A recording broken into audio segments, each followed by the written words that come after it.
Hello বাঙালি, বলো বাঙালি ভালো তো।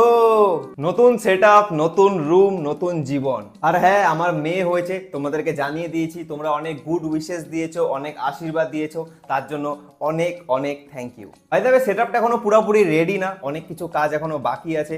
ব্যাকগ্রাউন্ডে তোমরা লাইটটা দেখতে পাচ্ছ, হ্যালো বাঙালি বলো বাঙালি, ইভেন এখানেও দেখতে পাচ্ছ। আরেকটা লাইট অর্ডার করেছে, ওটা আসবে। বিকজ এখন আমি করতে পারছি না, বিকজ রাধা এখনো হসপিটালে, মানে এখনো বাড়িতে আসেনি। বাট আমি ভিডিও বানাচ্ছি, বিকজ এটা তোমাকে বানাতেই হবে, এটা আমার কাজ। ভাই রোস্টিং থাম্বনেল দিয়ে তো ব্লগ বানিয়ে দিচ্ছি। তো বেশি ভাট না বকে, আজে বাজে কথা না বলে শুরু করি আজকের ভিডিও। আজকে আবার আমরা কথা বলবো আমাদের ফেদা রাইস মামুনিকে নিয়ে। মানে লাস্ট ভিডিওতে আমি যখন ফেদা রাইস মামুনিকে রোস্ট করেছিলাম, তোমরা আমাকে বলেছিলে দাদা পার্ট 2 চাই। তো চলো এই নাও পার্ট 2।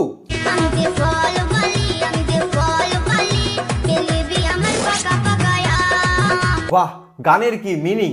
আমি যে ফলওয়ালি, কে নিবি আমার পাকা পাকা আম। তুমি ফলওয়ালি, আমি ফলওয়ালা, তোমার কাছে আম, আমার কাছে কলা। আর এই সমস্ত ফলওয়ালিদের সারাদিন খেয়ে দিয়ে কোনো কাজ নেই ভাই। সকালবেলা ঘুম থেকে উঠে ফেদা রাইস খেয়ে বেরিয়ে যায়, আর রাত্রিবেলা বন্ধুদেরকে ফল খাওয়ায়, মানে আম খাওয়ায়। আর আম খাওয়ার পরে বন্ধুরা বলে মাল ভোগ কলা। বন্ধুরা, আমি স্কুলে গিয়েছিলাম, স্কুল থেকে বাড়িতে আসলাম। এখন কিন্তু বাড়িতে রান্না বান্না হচ্ছে, কোনোদিন হয় না, আজকে হচ্ছে। কোনোদিন হয় না কারণ অন্যদিন আমাদের বাড়িতে কেউ আসে না, আজকে আমাদের বাড়িতে কেউ আসছে, তার জন্য আজকে আমাদের বাড়িতে রান্না বাড়ি হচ্ছে। হ্যাঁ একদম, বাড়িতে লোক আসলে আমাদের বাড়িতে ভাত হয়। অন্যদিন তো আমরা পুরো ফ্যামিলি মিলে মাঠে যাই, মাঠে গিয়ে ঘাস খাই। হ্যালো গাইস, আমি চলে এসেছি ভাইরাল তালতলাতে। তোমরা দেখতেই পাচ্ছো আমি তৃষা। একদম, তোমরা দেখতেই পাচ্ছ আমি কে, আমি তৃষা। আমার কাছে আছে আবালদের ভিসা। এরা এত বড় লেভেলের আবাল যে এরা ভিডিও বানাতে বানাতে নিজেদের মধ্যেই মারামারি ক্যাচাল ঝগড়া শুরু করে দেয় ভাই। আমার সঙ্গে একদম ইয়ে করতে আসবে না। আঙুল নামিয়ে কথা বল, আঙুল নামিয়ে কথা বল। তুমি আঙুল নামিয়ে কথা বলো। हट बड़वा साला गोरी ले जाबो तोके मोर गाँव। হ্যাঁ ঠিক আছে, চল গড়ি লে যাবো তোকে মোর গা। আর যেই ছেলে মোর গাতে নিয়ে যাবে সে হয়ে যাবে মুরগা। আজ আমি আবার হঠাৎ করে স্কুলে যাচ্ছি কেন সেটাই ভাবছো তো? দাঁড়া বলছি।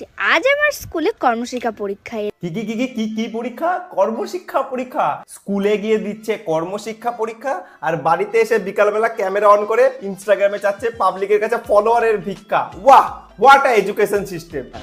দেখো ভিডিওতে আগে কালো হইতে পারি কিন্তু চেহারার ফেস কাটিং ভালো আছে, মা কইছে। কোনো ব্যাপার না, কালো জিনিসের স্পিড বেশি হয়। বন্ধুরা, আজকে খাচ্ছি ডাল ভাত। আর এই যে দেখতেই পাচ্ছ ডাল ভাতটা, আর সাথে কিন্তু রয়েছে পেঁয়াজ রয়েছে, আর এই যে দেখাচ্ছি পেঁয়াজ রয়েছে আর শসা রয়েছে। গাইস, আমি আজকে খাচ্ছি রাম। এটা হচ্ছে রাম গাইস, এটা চাপাতি দিয়ে বানায়, দুধ দিয়ে চিনি দিয়ে বানায়। আমি রাম খাচ্ছি। খাও খাও বুধ হয়ে ডুবে যাও, করুক মাতা জিম জিম লোলা লুলু। মেশো, বলছি আমাকে একদমই কম দামে জিনিস দেখাও না গো। আমি না ভীষণই গরিব, আমার কাছে মাত্র 5,000 টাকা আছে। এরকম করে বললে মেশো হোক কিংবা মাসি, পিছনে গুজে দিবে কচি বাসি। আর অর্ধেক পাবলিককে দেখি মেশো মেশো মেশো মেশো। আরে মেশো কার মেশো? কোথাকার মেশো? কোন পাড়া থাকে? কোন মেশোটা? মেশো না, ওটা মিশো। মেশো মেশো সবাই দেখি মেশো মেশো বলে। ওটা কি তোর মাসির ভাতার? এরা মিশোকে মেশো বলে, ফ্লিপকার্টকে ফ্লিপ ফেদা বলে, আর অ্যামাজনকে বলে আও সজনা ঝোলি মে কভার ড্রাইভ কোলি মে।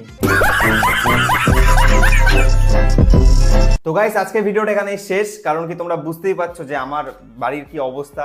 বউ বাচ্চা দুজনে হসপিটালে, এখনো অবধি বাড়িতে আসেনি। ওরা আসুক, ফুল সেটআপ রুমটা আমি সাজাই, এখনো অনেক কাজ সেটআপ রুমে বাকি। সব কিছু আমার নর্মালাইজড হোক, তারপরে আমি ফুল এফোর্টের সাথে ভিডিও বানাবো। আর হ্যাঁ, এই রুমে এসিও বসবে। 5 বছর ধরে ভিডিও বানাচ্ছি, প্রায় পুরোপুরি 5 বছর এখনো হয়নি। এই 5 বছরে না তো ফ্যান চালিয়ে ভিডিও বানাতে পারি, না এসি কিনেছি। তো এবার আমি এসি নিব, তো তারপরে ফুল লোডের সাথে ভিডিও আপলোড হবে, তখন তোমরা আরও এনার্জেটিক ভিডিও পাবে, এটা আমার প্রমিস তোমাদেরকে। আর খুব তাড়াতাড়ি তোমাদের সাথে নতুন ভিডিওতে দেখা হবে, হয়তো কালকে বা পরশু ভিডিও আসবে। তো এই ভিডিওটা কেমন লাগলো সেটা কমেন্ট করে জানিয়ে দিও। আর আবারও বলতে চাই ভিডিও শেষে যে এটা কোনো পার্সোনাল অ্যাটাক বা কোনো টার্গেটেড ভিডিও ছিল না, এটা জাস্ট মজা ছিল। আর যে সমস্ত ভিডিও দেখি আমার মনে হয় যে অ্যাজ এ রোস্টার আমার যেরকম কাউন্টার করা উচিত, আমি জাস্ট সেরকমই কাউন্টার করি। আর দেখা হচ্ছে তোমাদের সাথে নেক্সট ভিডিওতে। আরেকটা কথা, প্রে ফর